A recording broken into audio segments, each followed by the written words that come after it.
To set up the muddy area for the animals, pour the dirt into one bin, followed by a tiny bit of water to create the mud.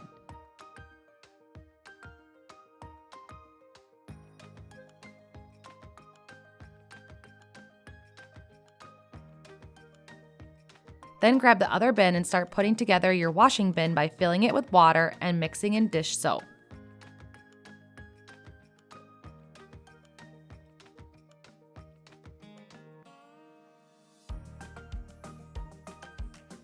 Add the animals to the dirty bin